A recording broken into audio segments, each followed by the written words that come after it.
On the last day of hunting season, a young woman was killed while walking her dogs in the woods. Police assumed it was an accident, but a handwriting analysis, a ballistic test, and an unusual physics experiment led investigators to ask the question, just what was the hunter's target?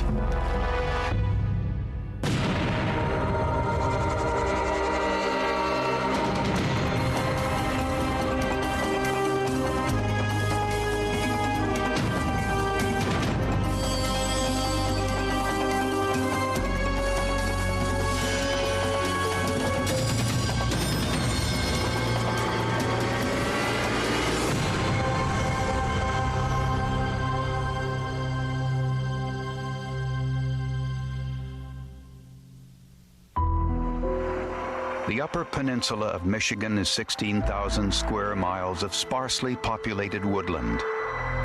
It's quiet and usually safe. I would think if someone had a bicycle stolen, it would make the front page of the newspaper. Here, residents have more trouble with hunters than with criminals. My daughter-in-law was hanging clothes one day, and bullets were just whizzing by her as she was hanging clothes, and it wasn't even deer season. On the last day of deer hunting in 1992, Judy Blake Moylanen went for a walk in the woods with her 5 dogs. Eventually, the dogs returned home, but Judy did not. Judy's mother and a neighbor went looking for her and found her on one of the trails in the woods. 70705, we have a hunting accident at the end of Cherry Lane off of M38. Judy was dead from a gunshot wound to the chest. It appeared to be an accident. Somebody called me. They told me about it, and well, my stomach just sunk to the floor. Felt like it.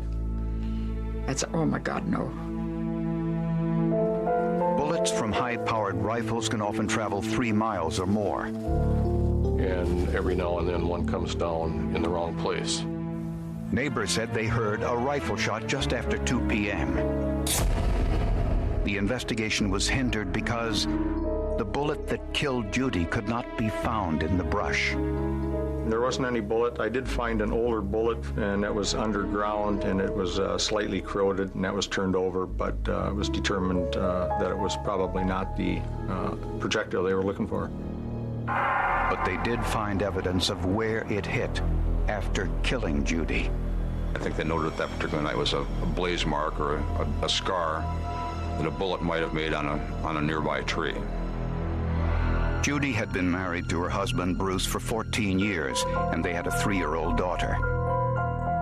Bruce worked as an insurance adjuster, and he said he had an alibi for the day of the accident. He came up with somewhere around 28 different individuals that he thought might be able to produce alibi for him on that day, starting at about 8 o'clock in the morning and going all the way till 6:30 at night. Bruce was angry that his wife wasn't more careful. And he was more or less critical of his wife for not wearing orange that day when she went in the woods. To me, I thought this was way out of character for this type of situation.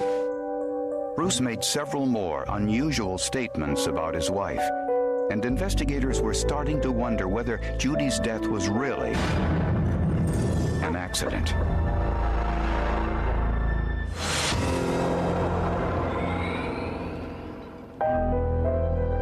Within days of Judy Moylanen's funeral, several friends noticed that her husband was behaving strangely. One said he made sexual advances towards her. Asking me if I wanted to live with him and asking me if we could be more than just friends and those types of things. It was like, my God, your wife hasn't even been dead for a couple weeks and he's saying these things, you know. And there was another bizarre incident. After the funeral, Bruce gave some of Judy's clothing to another friend, Gail Lampinen. And among the clothes was a letter. It's addressed to her, and it's allegedly from the victim, Judy Moylan, signed Jude's, which was Judy's very personal nickname. And Judy did not know Gail very well. She only had met her in passing like once or twice. When I read the letter, I stood in the kitchen, and I think my first thoughts were, what the heck is this? And it basically said, I'm having problems in my marriage. Bruce and I are growing apart. He's got his things, I've got mine. Please help him find, somebody else, one of those things. And for me, the kicker was the PS line, which was, but he's great in the sack. And just thought it was bizarre that he would be writing something like this. Gail told police Bruce behaved inappropriately towards her in the months leading up to Judy's death.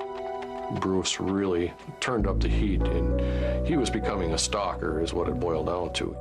Well, he started coming over here and calling the telephone a lot and invite us to go skiing or do different things, and we wouldn't go with him. We were finding out that there may be a little bit more to Bruce Moylan than what his family knew about. To see if the letter was authentic, police took it to a forensic document examiner. And I was asked to compare that to known handwriting samples of Judy Moylan. Stegel noted that the handwriting was slow and deliberate. Well, that's an indication that the document could be a forgery. Someone's attempting to either disguise their writing or simulate the writing of another individual. There were several characteristics inconsistent with Judy's known handwriting samples. In the known handwriting sample of Judy, the end part of the T is a round bowl portion, almost looks like a B. And over in the question sample, there is a complete separation between the T and the H. There isn't that bowl formation, and it has a very short T crossing. It lacked all of her individual habits. The way she formed her letters, the way she connected her letters, the ending strokes, the crossing of the T's, the directions of strokes. The letter was a forgery. When someone writes on a piece of paper, it leaves indentations on the page underneath, which will hold more of an electrical charge than the other paper fibers. So Stegel placed a thin piece of plastic mylar over the letter, then used an electric wand to create an electrostatic charge. So then we take a toner and sprinkle over the top of the mylar surface. And those areas that have the greatest charge will draw that black powder or toner to that area and develops an image. This revealed someone practiced writing an earlier version of this letter on the page above this one, which is common in forgeries. Stegel compared the letter to Bruce's known handwriting samples and concluded he had written the letter. To think that some guy would be so bold is to write this and attribute it to his wife after she'd been killed in a hunting accident. I didn't think about it because the person that I knew, I didn't think he was capable of doing something like that. And investigators discovered something else. Just 1 year earlier, Judy was hit on the head by a large chimney block that accidentally slid off the roof while Bruce was on the roof repairing it. And that accident darn near took Judy's life. She was lucky that she survived it. Another time, a fire broke out at the Moylanens' home while Judy was home alone sleeping. Fortunately, she woke up in time to call the fire department. But she kept that quiet. She only told, I think, one or two people about that. It was just weird. And again, weird doesn't equal guilty, but it certainly lays the foundation for murder and motive. And Judy had over $300,000 worth of life insurance when she died. In 1992, here in the UP, it's a lot of money.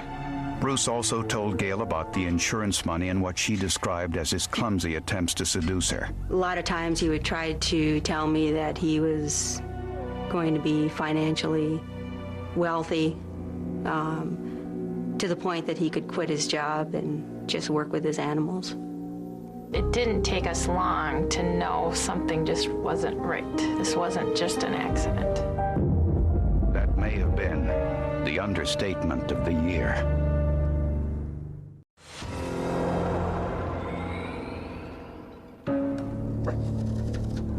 She was somebody who very much cared about other people and would do anything for you if she could. When 35-year-old Judy Moylanen was killed in a freak hunting accident, her husband Bruce had an alibi for the entire day. But police found a witness who reported seeing Bruce out hunting that day alone, which contradicted his alibi. He had people that he claimed saw him around 2:30, 2:15 in the afternoon. But when you get right down to interviewing these people, some of them couldn't even substantiate that they saw him.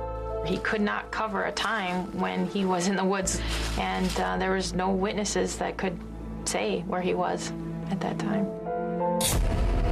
To determine whether this was an accident or murder, police needed to find the fatal bullet. It was still somewhere in the woods, but police couldn't find it.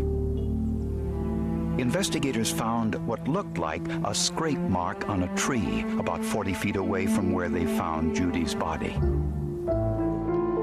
Scientists applied sodium rhydisonate, a chemical which turns purple in the presence of lead. The mark tested positive, indicating it was struck by a bullet. For weeks, Dan Castle tried to find the bullet with his metal detector, but each time came up empty. Well, I knew the bullet was out there. I was searching in the wrong area, and it was kind of getting to me. I know that the weather was going to change. We were supposed to get a lot of cold weather and snow. Finally, he decided to try a novel experiment using a slingshot to recreate the trajectory of the bullet. He knew where Judy was standing when hit and where the bullet had hit the tree. So he fired marbles at the tree from the same trajectory angle of the fatal bullet. So I tried to hit it near the same location as the bullet did, and I heard them ricocheting off the branches and leaves and so forth in the woods. One of the marbles that struck the tree ricocheted almost at a right angle, somewhere, as I recall, 80, 85 feet away from the tree. And when Castle looked around that area, he found the bullet. It was just a fluke. I didn't know. I was kind of at wit's end. To me, this was remarkable to have him think of this.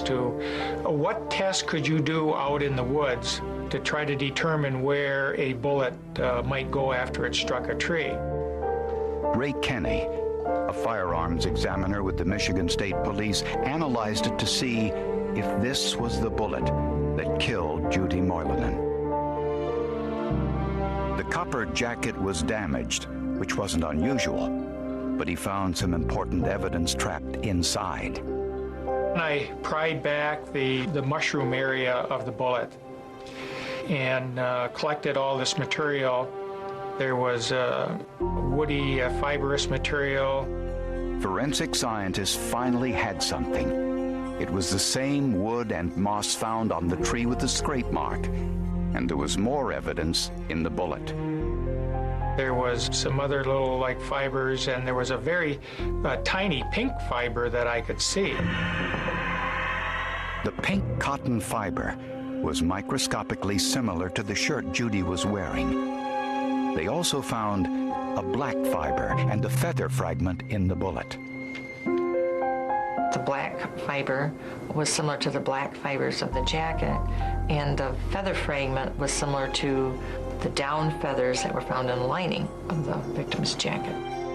There was no doubt that this was the bullet that killed Judy Moylanen. It was a .30 caliber round. That was an incredible break in the case. And that's one thing they didn't tell Moylanen they had for a long, long time. He had no clue that they had the bullet. Investigators researched all of the rifles that could have fired this round and identified 4 possible manufacturers. Bruce Moylanen denied owning any of these rifles. But in the couple's financial records were loan papers of a recent bank loan, and Bruce's gun collection was listed as collateral. we found an asset list in which listed a gun he failed to disclose to us, a 30-06 Savage 110 rifle with a scope, and that was consistent with one of the weapons that could have shot that bullet. So that right there was key to us. Bruce was hunting, but he wasn't hunting deer. He was hunting for his wife.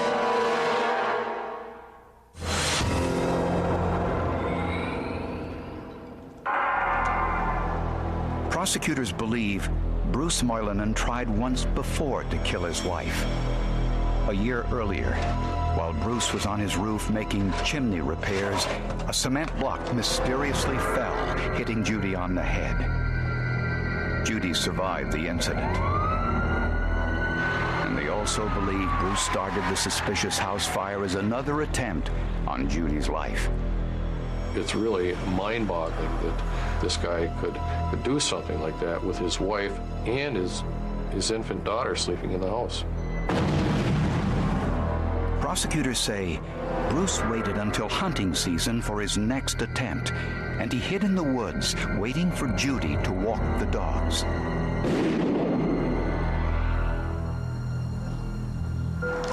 The bullet went through Judy's down vest, her red cotton shirt, then hit a tree and ricocheted into the woods. Even as an experienced hunter, Bruce probably never imagined that someone with a slingshot would find the bullet in the dirt, snow, and leaves. Since investigators couldn't find the murder weapon in Bruce's home, they believe he disposed of it somewhere before heading home. With Judy dead and $300,000 coming from her life insurance policies, Bruce continued to pursue Gail Lampinen, even though she was married and had shown no interest. Bruce decided to write her a letter and to make it look like Judy had written it before she died. He added the unusual postscript telling Gail about his sexual prowess. The electrostatic analysis shows that Bruce wrote an earlier version of the letter, possibly as practice to mimic Judy's handwriting. But it didn't fool the forensic document examiner. It's not possible to simulate someone else's handwriting 100%. You can interject some of their handwriting habits, but some of your own are going to appear. I feel his real motive was Gail Lampinen. Bruce felt that if he could get rid of Judy, that he was going to be able to sweep Gail off her feet and go off, and they were going to be happily together forever.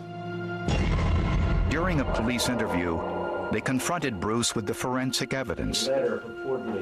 They made it clear that Gail Lampinen wanted nothing to do with him and that she knew from the start that the letter was a forgery. At that point, Bruce confessed. Cops introduced the fact that Gail Lampinen had been working with them, and I think that it was an emotional crusher for him. And I think that broke him down. We had no interest. We had no interest in doing things with him. We had our own life, and we just thought the more we would ignore him, he'd go away.